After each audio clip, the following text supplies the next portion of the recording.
Gadis ini menabrak seorang pria tua. Tapi dia tidak meminta maaf padanya. Sebaliknya dia dengan kasar menendang pisau di bawah.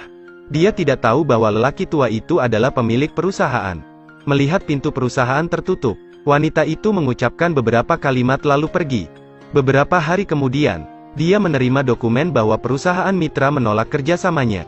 Setelah direktur tahu dia gagal bekerja sama, dia menyerahkan seluruh proyek kepada Son Hee. Dia juga akan memantau proyek ini. Proyek ini sangat diperhitungkan, sangat sulit ditemukan.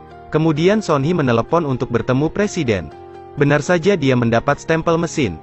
Mitra mengatakan dia tidak mau bekerja sama dengan perusahaannya. Dia tidak tahu bagaimana cara membujuknya. Saat itu pengasuh memberinya saran. Dia tahu Presiden Choi suka makan kubis kimchi. Jadi dia membawa semobil kubis ke halaman perusahaan. Dia memegang speaker dan berteriak. Saat ini seorang lelaki tua dengan kantong sampah keluar, dan memerintahkan mereka untuk pergi. Melihat ini dia bertanya kepadanya, bagaimana cara bertemu presiden perusahaan ini? Presiden Choi sengaja ingin melihat mereka akan melakukan apa. Katanya kubis dan lobak putih ini kesukaan Presiden Choi. Pria tua itu sengaja membuat sampah jatuh ke tanah. Minzi belum menyerah. Dia membantunya memilah sampah. Mendengar berita tentang Presiden Choi, dia mengatakan ingin memberinya semobil kubis segar. Dia berkata, jika kau mengambil kubis ini, aku akan sangat senang. Jika kau bertemu Presiden Choi, bisakah kau menghubungi kami? Minzi lalu mengambil kartu nama dan memberikannya kepada pria tua itu. Di sini Zia tahu bahwa direktur telah menugaskan Son Hee untuk menemui presiden. Dia bersiap untuk pergi. Son Hee sedang menerima panggilan telepon. Presiden Choi ingin bertemu mereka. Saat mereka menunggu lelaki tua itu masuk, setelah mengetahui bahwa orang tua itu adalah Presiden Choi, mereka terkejut. Tadi dia bilang Pak tua itu serakah. Minzi langsung berdiri dan meminta maaf atas kata-katanya.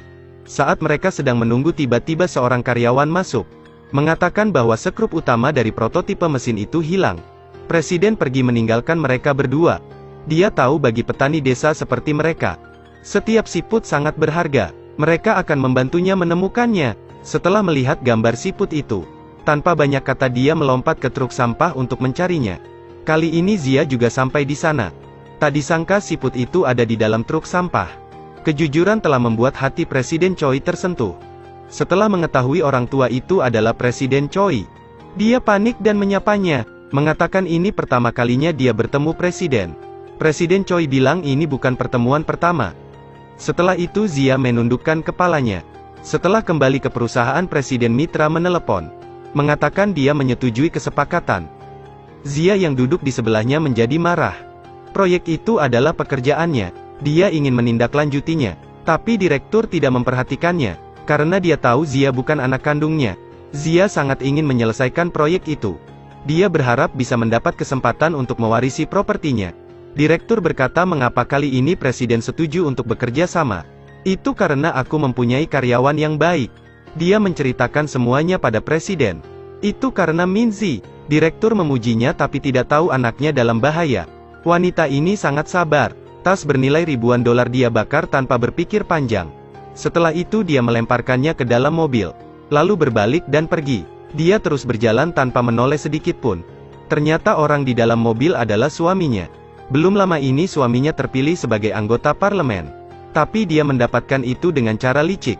Istrinya cukup baik untuk membunuhnya dengan kejam. Ana bilang kau orang yang sangat menjijikkan. Kali ini dia sudah gila. Tanpa banyak bicara dia mencekik leher Ana hingga hampir mati. Saat itu hati nuraninya bangkit. Ana merasa orang seperti itu tidak layak menjadi anggota parlemen.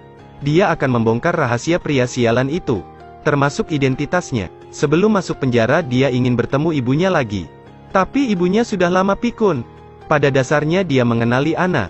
Selama kongres dia menerima telepon dari direktur. Dia berkata ibumu sangat lemah. Hidupnya mungkin tidak akan lama lagi. Tapi suaminya baru saja terpilih. Dia tahu saat ini situasinya tidak memungkinkan. Setelah mengatakan itu, dia mengirim seorang sekretaris untuk memantau situasi. 7 hari kemudian mereka pergi ke luar negeri. Tapi saat pesawat baru saja lepas landas, Ana menerima berita kematian ibunya. Dia hanya bisa menitikkan air mata. Tapi hal yang lebih menakutkan masih tertinggal. Di jalan menuju hotel, dia mengetahui tujuan perjalanan ini. Suaminya ingin Ana berakhir di sini. Pada saat itu dia tidak tahu bagaimana melakukannya. Tapi seekor kanguru tiba-tiba muncul di depannya. Dia segera menjauhinya. Melihat itu dia mendorong tuas mobil. Mobil langsung berputar 360 derajat. Dan menabrak tiang listrik. Untungnya tak ada banyak kerusakan. Dengan terhuyung Anna keluar dari mobil. Dia lalu perlahan menghilang di bawah cahaya matahari terbenam. Cerita pun berakhir. Terus ikuti Edelweiss Review untuk mendapatkan update cuplikan film berikutnya.